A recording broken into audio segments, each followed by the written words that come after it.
এখন কার্যভিত্তিক ব্যাংক অনেক important topic এটা। এটাও সাধারণত পরীক্ষা সবসময় এখান থেকে কোশ্চেন আসে কিছুটা।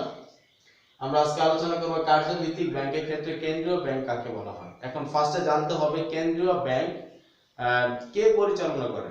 কেন্দ্রীয় ব্যাংকের সংজ্ঞা জানতে হবে, তারপরে আমরা সহজেই কেন্দ্রীয় ব্যাংক কোনটি তাও ধরতে পারবো। তো এক নম্বর হলো যেটা কেন্দ্রীয় ব্যাংক কাকে বলা হয়ে থাকে। কেন্দ্রীয় ব্যাংক হলো, জাস্ট আমি কয়েকটি কথা বলবো, চারটি কথা শুধু। একটা হলো সরকার কর্তৃক পরিচালিত হয়, তাহলে সরকার কর্তৃক পরিচালিত এবং নিয়ন্ত্রিত দেশের একমাত্র আর্থিক প্রতিষ্ঠানকে কেন্দ্রীয় ব্যাংক বলে। আমি আবার বলছি, সরকার কর্তৃক পরিচালিত এবং নিয়ন্ত্রিত দেশের একমাত্র আর্থিক প্রতিষ্ঠানকে কেন্দ্রীয় ব্যাংক বলা হয়ে থাকে। তুমি যদি এই ডেফিনেশনটা দাও তাহলে স্মার্ট হয়। এই ডেফিনেশনটা অনেক সুন্দর করে দেওয়া, আমি আশা করি তুমি এটা বুঝতে পারো। তাহলে দেখো, কেন্দ্রীয় ব্যাংক কিন্তু কে পরিচালনা করে? সরকার পরিচালনা করে। আর কেন্দ্রীয় ব্যাংকের মূল লক্ষ্য নয় কিন্তু মুনাফা অর্জন করা। কেন্দ্রীয় ব্যাংকের কিছু লক্ষ্য আছে, আমি বলি, তারপর কয়েকটি কথা। একটা হলো যেটা মুদ্রার প্রচলন করা, অর্থাৎ একটি দেশের যদি অর্থের ঘাটতি সৃষ্টি হয়, অর্থের সংকট সৃষ্টি হয়, জনগণের কাছে যে অর্থ না থাকে, তখন কেন্দ্রীয় ব্যাংক একটি নির্দিষ্ট শর্তের মাধ্যমে তারা মুদ্রা প্রচলন করে থাকে। দুই নম্বর, মুদ্রার নিয়ন্ত্রণ করে থাকে। মুদ্রার নিয়ন্ত্রণ কেন দরকার?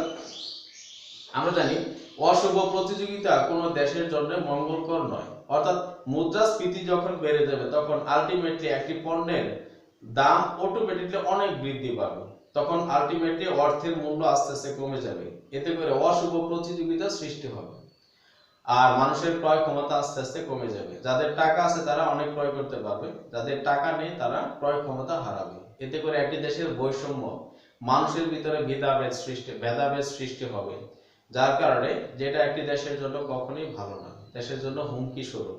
যার কারণে অর্থের মুদ্রাটাকে, অর্থের মূল্যমানটাকে ধরে রাখার জন্য কেন্দ্রীয় ব্যাংক সর্বদাই চেষ্টা করে থাকে।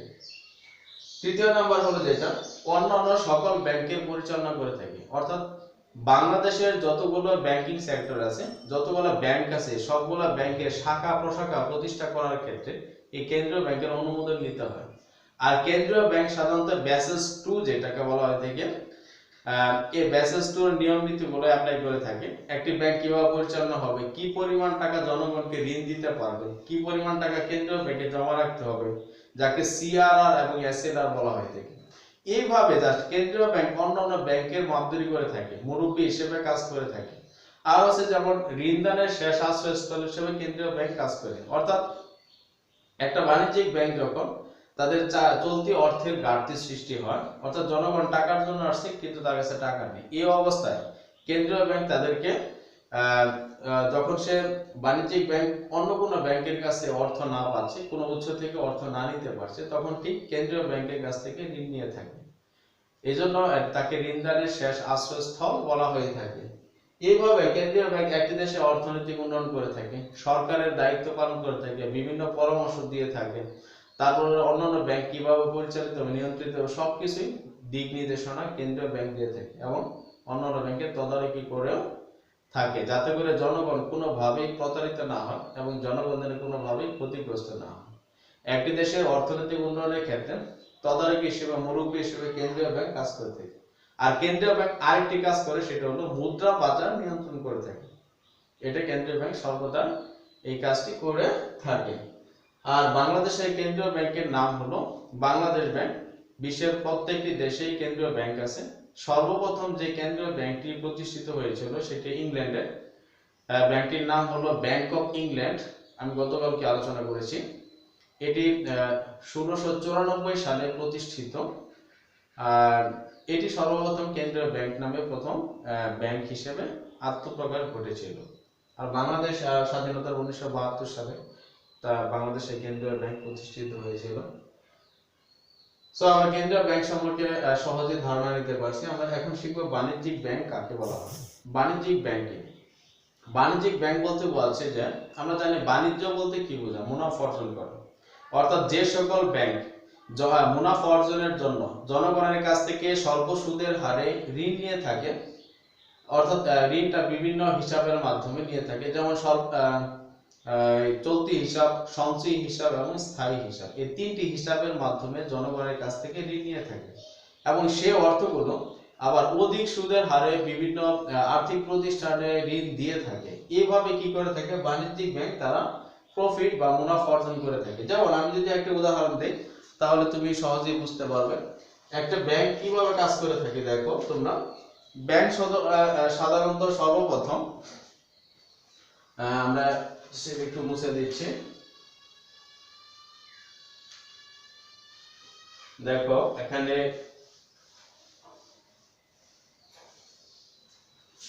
সাধারণত ব্যাংক কি করে থাকে, জনগণ মনে করি মিস্টার এর কাছ থেকে ব্যাংক অর্থ নিয়ে থাকে, এখানে বি এর কাছে, সি এর কাছে, ডি এর কাছে, বিভিন্ন ব্যক্তির কাছে ঋণ দিয়ে থাকে। এখন ব্যাংক কি প্রথম উদ্দেশ্য হলো, ব্যাংক হলো একটা আর্থিক প্রতিষ্ঠান যারা মুনাফা অর্জনের জন্য বিভিন্ন জনগণের কাছ থেকে অর্থ সংগ্রহ করে। এখন এভাবে সংগ্রহ করে থাকে, এভাবে এখানে মনে কে এর কাছ থেকে, এখানে পি এর কাছ থেকে, বিভিন্ন ব্যক্তির কাছ থেকে সুদ দিবে, কিন্তু সুদের হারটা কম থাকবে। ধরি আমি 5% তারা সুদ দিয়েছে, জনগণকে বলছে আপনাকে আমি 5% সুদ দেব। এখন ব্যাংক কি করছে, এই অর্থগুলা এই বিভিন্ন ব্যক্তির কাছ থেকে নিয়ে বিশাল একটি মূলধন তৈরি করছে, যাকে বলা হয় থেকে ক্যাপিটাল, অর্থাৎ মূলধন তৈরি করছে। এই মূলধনটা সে তো ব্যাংক কখনো বসায় রাখবে না, কারণ ব্যাংকের কাজই হলো যেভাবে তাকে মুনাফা অর্জন করতেই হবে, এর জন্য জনগণকে সেবা দিতে হবে। সেবাটা কিভাবে দিবে, এই বি সি ডি তিনটি আর্থিক প্রতিষ্ঠান যাদের কোটি কোটি টাকা দরকার, এখন এই বিভিন্ন উৎস থেকে তারা 5% হারে সুদ দিচ্ছে। আর তারা কি করবে, বিনিয়োগ করবে। বিনিয়োগ অ্যাটলিস্ট কি করবে, 5% আর করবে না, যেটা তার মুনাফা অর্জন করতে হবে। আমি ধরি যে 10%, এখানে 12%, এখানে 15%, তাহলে ব্যাংক 5% যদি 10% থেকে আমি বাদ দিই তাহলে আমার থাকতেছে কত, 5% থেকে আমি 5% বাদ দিই থাকবে 5%, এখানে 12% থেকে যদি আমি 5% বাদ দিই থাকবে আমার 7%, আর 15% থেকে যদি আমি -5% বাদ দিই আমার থাকবে 10%। এই টোটালটুকু হলো ব্যাংকের মুনাফা বা প্রফিট। আর এটা সাধারণত কি বাণিজ্যিক ব্যাংক এই কাজটি করে থাকে, অর্থাৎ জনগণের কাছ থেকে টাকা নিয়ে আবার জনগণকে বা বিভিন্ন আর্থিক প্রতিষ্ঠানকে বিনিয়োগ করে থাকে। বিনিয়োগ করে কি করে, তারা প্রফিট অর্জন করে থাকে। আর এতে করে কি একটি দেশের অর্থনৈতিক উন্নয়নের ক্ষেত্রে ব্যাংক বিভিন্ন ভাবে বা এইভাবে কি করে থাকে, তারা ভূমিকা রাখতে পারে। সো আমি আশা করি তোমরা বাণিজ্যিক ব্যাংক সম্পর্কে ধারণা নিছো। বাংলাদেশের বাণিজ্যিক ব্যাংক আছে অনেকগুলো, যেমন সোনালী ব্যাংক বাণিজ্যিক ব্যাংক হিসেবে আছে, সরকারি ব্যাংক অবশ্যই সোনালী ব্যাংক, যেমন ব্র্যাক ব্যাংক, আইএফআইসি ব্যাংক, এরকম জাস্ট অনেক ব্যাংক, সিটি ব্যাংক, এরকম আরো অনেক ব্যাংক আছে যেগুলো সবই বাণিজ্যিক ব্যাংক। ডাচ বাংলা ব্যাংক, এরা মূলত কি উদ্দেশ্য হলো যে যেভাবে প্রফিট ম্যাক্সিমাইজ, অর্থাৎ মুনাফা বাড়াবে, মুনাফা অর্জন করবে। পরবর্তীতে আছে বিশেষায়িত ব্যাংক, এটা ইম্পর্টেন্ট একটি ব্যাংক। এখানে বিশেষায়িত আরো অনেক ধরনের ব্যাংক আছে। আজকে বিশেষায়িত ব্যাংক কয়েকটি ব্যাংকের কথা বলে আজকে। যেমন বিশেষায়িত ব্যাংকের ভিতরে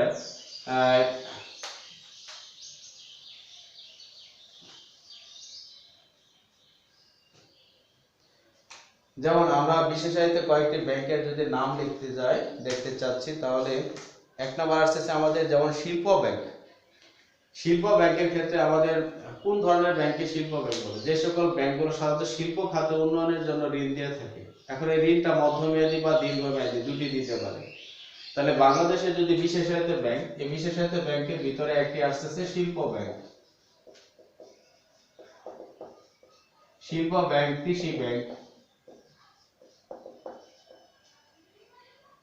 এটা শিল্প ব্যাংক। 3 নাম্বার, 2 নাম্বার কিসের, 3 নাম্বার হলো বিনিয়োগ ব্যাংক,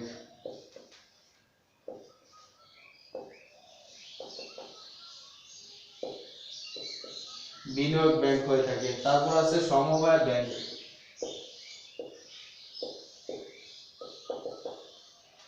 আরেকটা আছে গ্রামীণ ব্যাংক।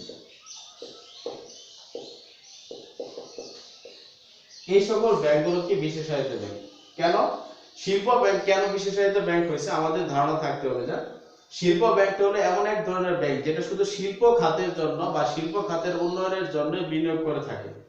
এরা অন্য কোনো খাতে সাধারণত বিনিয়োগ করে থাকে না, যেহেতু একটা নির্দিষ্ট এরিয়াতে তারা থাকে বলে, নির্দিষ্ট গণ্ডির মধ্যে থাকে বলে তাদেরকে বিশেষায়িত ব্যাংক বলা হয়ে থাকে।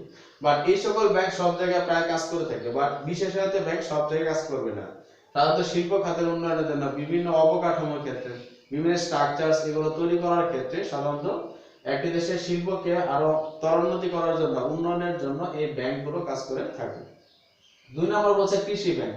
একটি দেশের বাংলাদেশের শিল্প ব্যাংক যদি বলতে চাই তাহলে আমরা বলতে পারি বিডিবিএল ব্যাংক। বিডিবিএল ব্যাংক একটি সাধারণত এটা একটি শিল্প ব্যাংক, অর্থাৎ বাংলাদেশ ডেভেলপমেন্ট ব্যাংক লিমিটেড। এটা দেশের শিল্প খাতের উন্নয়নের জন্য বিনিয়োগ করে থাকে। পরবর্তীতে আমাদের আসছে এখানে কৃষি ব্যাংক। কৃষি ব্যাংক বলতে বলছে সাধারণত কৃষি ব্যাংকগুলো মাঠ পর্যায়ে কাজ করে থাকে, অর্থাৎ কৃষকদেরকে স্বল্প সুদের হারে ঋণ দিয়ে থাকে। তাছাড়া এই ঋণটা এরকম কাজের জন্য, যেমন বীজ কেনার জন্য, ফসল করার জন্য, বিভিন্ন মাঠ পর্যায়ে যে কোনো কাজ করার জন্য কৃষক সাধারণত কৃষকদেরকে কৃষি ব্যাংক ঋণ দিয়ে থাকে, যেমন সার ক্রয় করার জন্য। এই সকল উপাদানগুলো অর্থাৎ কৃষি যন্ত্রপাতি ক্রয় করার জন্য যে সকল ব্যাংকগুলো ঋণ দিয়ে থাকে তাদেরকে কৃষি ব্যাংক বলা হয়। বাংলাদেশের যেমন কৃষি ব্যাংক আছে, রাজশাহী কৃষি উন্নয়ন ব্যাংক, এই দুইটি ব্যাংক হলো কৃষি ব্যাংকের অন্যতম দুটি ব্যাংক। তৃতীয় নাম্বার হলো বিনিয়োগ ব্যাংক। এখন বিনিয়োগ ব্যাংক কাকে বলা হয় থাকে? বিনিয়োগ ব্যাংক হলো যে সকল ব্যাংকগুলো দীর্ঘমেয়াদের জন্য বিনিয়োগ করে থাকে, বিভিন্ন প্রতিষ্ঠানে বা বিভিন্ন শিল্প প্রতিষ্ঠানে কি তারা বিনিয়োগ করে থাকে। যেমন দেশের বিভিন্ন গার্মেন্টস ফ্যাক্টরি আছে, তারপর হলো দেশের বিভিন্ন শিল্প কারখানা আছে, এই সকল কারখানাগুলোতে এই বিনিয়োগ ব্যাংক কাজ করে থাকে। বিনিয়োগ ব্যাংকের আরেকটা বৈশিষ্ট্য হলো তারা সাধারণত বিভিন্ন আর্থিক প্রতিষ্ঠান অর্থাৎ বিভিন্ন প্রতিষ্ঠানের শেয়ার বিক্রয় হিসেবে দায়িত্ব পালন করে থাকে। যখন শেয়ার বিক্রয়ের দায়িত্ব পালন করে বা অবলেখক হিসেবে কাজ করে থাকে, এর জন্য তারা নির্দিষ্ট একটি কমিশন পেয়ে থাকে। এই বিনিয়োগ ব্যাংকের ভিতরে অন্যতম একটি ব্যাংক হলো আইসিবি ব্যাংক, অর্থাৎ ইনভেস্টমেন্ট কর্পোরেশন একটি ব্যাংক। এই ব্যাংকের মাধ্যমে কি অথবা এই ব্যাংক সাধারণত বিনিয়োগ খাতে দেশের উন্নয়নের জন্য বিনিয়োগ খাতে তারা বিনিয়োগ করে থাকে, অর্থাৎ অর্থ দিয়ে থাকে, ঋণ দিয়ে থাকে। চতুর্থ নম্বর হলো যে সমবায় ব্যাংক। এখন সমবায় ব্যাংক কাকে বলে? সমবায় ব্যাংক হলো যেটা প্রতিবার যে সকল ব্যাংকগুলো তাদের নিজেদের উন্নয়নের জন্য, নিজেদের ভালোর জন্য যে সকল ঋণ দিয়ে থাকে, যে সকল ব্যাংক, তাদেরকে সমবায় ব্যাংক বলা হয়ে থাকে। আর আরেকটি আছে গ্রামীণ ব্যাংক। এখন গ্রামীণ ব্যাংকটা তো আমরা জানি, গ্রামীণ ব্যাংকের প্রতিষ্ঠাতা হলেন ডক্টর মোহাম্মদ ইউনূস। উনি গ্রামের যে সকল জনগোষ্ঠী অবহেলিত অবস্থা আছে বা পিছিয়ে আছে, এদেরকে সামনে নিয়ে আসার জন্য, এদের উন্নয়নের জন্য, এরা যেন কোনোভাবে আর্থিকভাবে পিছিয়ে না থাকে, এই জন্যই মূলত তাদেরকে সঞ্চয় উদ্বুদ্ধ করে থাকে। আর এই ব্যাংকের একটি বৈশিষ্ট্য হলো এই ব্যাংকটি সর্বপ্রথম জনগণকে সাপ্তাহিক ভিত্তিক একটি কিস্তির মাধ্যমে সঞ্চয় তৈরি করে থাকে, মানে অর্থ একত্র করে একটি নির্দিষ্ট মাত্রায় যাওয়ার পরে অর্থটা তারপরে তাদেরকে একটি ঋণ দিয়ে থাকে, যে ঋণের মাধ্যমে সাধারণত গ্রামের যারা অবহেলিত মানুষ তারা বিভিন্ন পশু পাখি, বিভিন্ন পশু অর্থাৎ গরু পালন করে থাকে, ছোট ছোট ক্ষেতের খামার করে থাকে, এইভাবে কিছু মুরগির চাষ করে থাকে, মুরগির ফার্ম করে থাকে। এইভাবে ছোট ছোট ঋণ দানের মাধ্যমে অবহেলিত মানুষদেরকে সামনে নিয়ে আসার জন্য অন্যতম ভূমিকা পালন করে। সো প্রিয় শিক্ষার্থী, আমি আশা করি তোমরা আমার এই ক্লাসটির এই উপাদানগুলো, যেমন বিশেষায়িত ব্যাংকের প্রকারভেদগুলো সহজে বুঝতে পারছো। আরো অনেক বিশেষায়িত ব্যাংক আছে, বাট এগুলো খুবই ইম্পর্টেন্ট, যার কারণে আমি আজকে এটুকু আলোচনা করলাম। আরেকটি তালিকাভুক্ত ব্যাংক, অতালিকাভুক্ত। আমরা তালিকাভুক্ত, অতালিকাভুক্ত ব্যাংক কাকে বলে সেটা নিয়ে আলোচনা করি। আজকে আমার লেকচার শেষ করব। তালিকাভুক্ত ব্যাংক কাদেরকে বলা? তালিকাভুক্ত ব্যাংক বলতে বলছে যে সকল ব্যাংক কেন্দ্রীয় ব্যাংকের নিয়ন্ত্রণাধীন, কেন্দ্রীয় ব্যাংকের আদেশ নির্দেশ মানতে বাধ্য, অর্থাৎ কেন্দ্রীয় ব্যাংকের কাছে নির্দিষ্ট নিবন্ধনের মাধ্যমে তালিকাভুক্ত হয়ে যে সকল ব্যাংকগুলো পরিচালিত এবং নিয়ন্ত্রিত হয় তাদেরকে বলা হয় তালিকাভুক্ত ব্যাংক। বাংলাদেশের ম্যাক্সিমাম ব্যাংকগুলো সাধারণত তালিকাভুক্ত ব্যাংক হয়ে থাকে, হয়তোবা কিছু কিছু জায়গা বা কিছু কিছু উপাদান ছাড়া। আর তালিকাভুক্ত ব্যাংকগুলো সর্বদা একটি নির্দিষ্ট নিয়মের মধ্যে, নির্দিষ্ট আইনের আওতায় সাধারণত পরিচালিত হয়। এই সকল ব্যাংকের ক্ষেত্রে একটি সুবিধা আছে, যেমন এই সকল ব্যাংক যদি কখনো আর্থিকভাবে পিছিয়ে যায় বা কোনো কারণে অর্থনৈতিকভাবে কোনো সমস্যা সৃষ্টি হয়, তখন কেন্দ্রীয় ব্যাংক তাদেরকে সরাসরি সহযোগিতা করে থাকে। তাছাড়া যে কোনো ভালো পরামর্শের ক্ষেত্রে কেন্দ্রীয় ব্যাংক তাদেরকে পরামর্শ দিয়ে থাকে। এটা হলো তালিকাভুক্ত একটি ব্যাংকের বৈশিষ্ট্য। আর বলছি আমি দেশের ম্যাক্সিমাম প্রতিষ্ঠানগুলো, আর্থিক প্রতিষ্ঠানগুলো তালিকাভুক্ত ব্যাংক, অর্থাৎ বাংলাদেশ ব্যাংকের আওতাধীন, বাংলাদেশ ব্যাংকের তালিকাভুক্ত। আর অতালিকাভুক্ত ব্যাংক বলতে যে সকল ব্যাংকগুলো সরকারের নিয়ম নীতি অর্থাৎ ব্যাংকিং নিয়ম নীতি ঠিকই তারা পালন করবে, ব্যাংকিং নিয়ম নীতির মাধ্যমে তারা পরিচালিত হবে, কিন্তু কেন্দ্রীয় ব্যাংকের আওতাধীন অর্থাৎ কেন্দ্রীয় ব্যাংকের চুক্তির বাইরে থাকে, এই সকল ব্যাংকগুলোকে অতালিকাভুক্ত ব্যাংক বলা হয়।